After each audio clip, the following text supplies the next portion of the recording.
అందరికీ గణతంత్ర దినోత్సవ శుభాకాంక్షలు. కుల మత జాతి అనే భేదభావం లేకుండా ప్రతి భారతీయుడు జరుపుకునే జాతీయ పండుగ గణతంత్ర దినోత్సవం. గణతంత్రం అంటే పరిపాలించే పాలకుల్ని ప్రజలు తమ ఓటు హక్కు ద్వారా ఎన్నుకోవడం. ఈ రోజున బ్రిటిష్ వారి కబంధ హస్తాల నుండి భారత జాతి పెంచడానికి తమ ప్రాణాలను అర్పించిన అమరవీరుల త్యాగాలను స్మరించుకుంటాము. ఈ పండుగ ద్వారా జాతీయ ఐక్యత పెరుగుతుంది.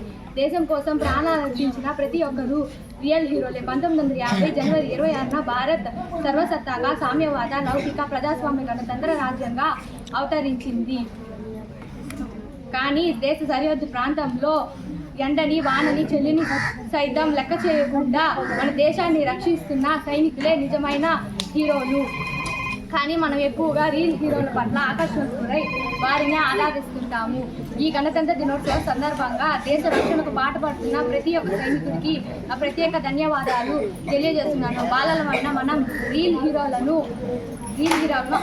ఆరాధించడం కానీ రియల్గా మన కోసం అహర్నిశలు కష్టపడుతున్న మన తల్లిదండ్రుల యొక్క కష్టాన్ని గుర్తిద్దాము. మన కోసం కష్టపడే మన తల్లిదండ్రులే మనకి నిజమైన హీరోలు. వారినే మనం ఆరాధిద్దాం. కాబట్టి భారత రాజ్యాంగం మనకు కల్పించిన అవకాశాలను వినియోగించుకొని మంచి విజయం దేశభక్తిని పెంపొందించుకొని అందరినీ సమానంగా చూసే గుణాన్ని అలవర్చుకొని మనం కూడా నిజమైన హీరోలుగా ఎదిగి భారత మాతను గర్వపడేలా చేద్దామని తెలియజేస్తూ ముగిస్తున్నాను. జై హింద్.